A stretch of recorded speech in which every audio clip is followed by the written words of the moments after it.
Namaste, Jai Bharat. It was not long before that we heard a slogan, Bharat teri tukde honge, Inshallah, Inshallah. Not very long. Then we have seen one Todo Yatra. नाम तो जोड़ो यात्रा था, but apparently there was no Jodo Yatra. It amounted to Todo Yatra. All these dramas are happening in front of us. We were all silent. What else? People just watch and keep quiet. Many of us will have fun. Beyond that, nothing. Now look at Karnataka. They are trying to bring a bill, which is opposed, of course, by people in general.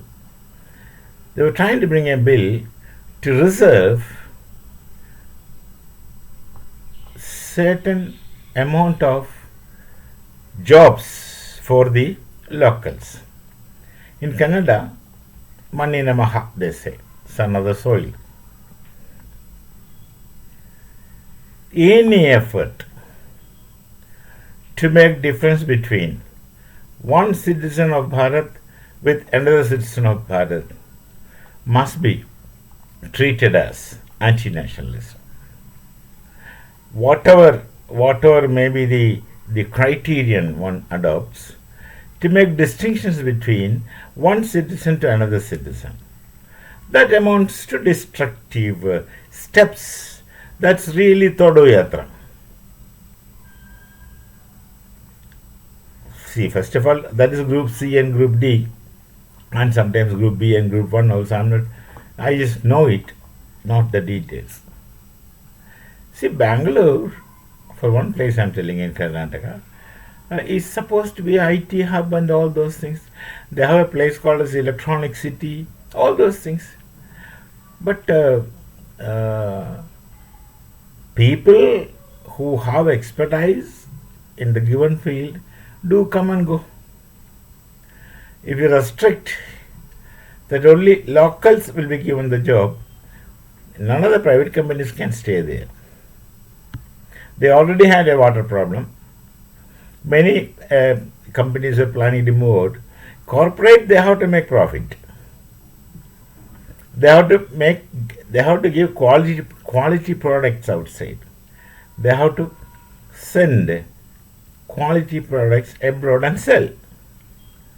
Your politics destroys it. I feel that these steps are deliberate. I'll come to that. They cannot survive.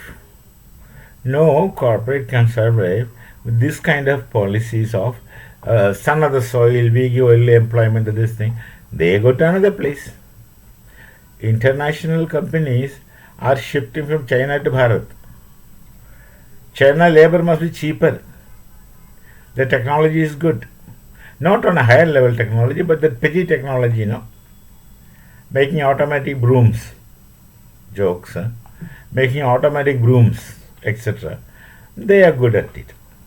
But I wonder why they are unable to make something higher, like a good fighter jet. They copied MiG-19, and that was a flop. So, but petty technology, they are very good. Though not in higher level. I don't know, that someone has to study this, why they are unable to make higher level technologies and why not very consistent performance coming out of them. That's a different question again. But this policy would destroy the economy of a state. Karnataka is economically doing well. Tamil Nadu also is economically doing well. Andhra also doing well. The only state in the south which is economically not doing well is Kerala. That's only because of communism. The communists are champions of closing anyone who is starting anything in Kerala. So nobody will go there.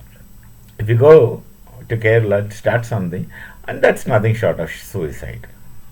Absolutely miserable situation you are going to get into. So, people with sense don't go there to do anything. Lot of stories, things are there, out there in the open, you can find out. So, this attitude of a policy of locals to be employed, this many people, this must be the percentage, etc., they will say. They already have a draft, even in private sector. So obviously, the private sector cannot afford to do that, like our defense forces cannot afford reservations. We don't have reservations in any of the defense forces. We can't afford. It's a question of national security. We can't afford, we don't do it. Similarly, the corporates can't afford. Just because somebody is local, he has to be employed, put in this particular post, HR or somewhere. They go for efficiency and maximum productivity with minimum struggle input, etc. All those equations are there. If we force this into them, they will have to leave. And what will happen to this Karnataka? Take the case of instance of Bangalore. What will happen? People will move away in time. If the policy is implemented, people will move away in time. And look at the possible impact of the factories quitting Bangalore and in or other parts of Karnataka. The society will suffer. A lot of people depend on people coming and working there. Factories. Lot of people depend, right from the milkman to the karipata selling man who goes on a bike with karipata tied behind him, distributing it, and small time vendors, and also established small time shops as well as medium time large shops. They all depend on the people coming and earning and spending there. This Thodo people, this Thodo Yatra people, the moment you impose this, people will leave. They have to. It's not their wish actually. They can't survive, so they will go. What will happen to the state? The entire society will suffer. Their income, they will not have. They will lose their income, and that will reflect on every structure in the society. It will reflect on every structure in the society. In time, the society will be impoverished. Just imagine the miserable situation. Venezuela, you try to find out what happens to Venezuela, what was Venezuela, and what is happening in Venezuela now. Is an example in front of you. Go and find out. Now, this is the difficulty with people drawing differences and distinctions. Now, the opposition somehow wanted to come to power. They will do anything. I've already told you they can't see beyond the nose. They want their immediate gains, and they go to any extent. They don't care if something goes wrong, if something happens to society. If the society is suffering, they don't care. They just want their seats. They just want their comforts. And also they want their authority, power, everything. There may be people everywhere who are hungry for power, etc.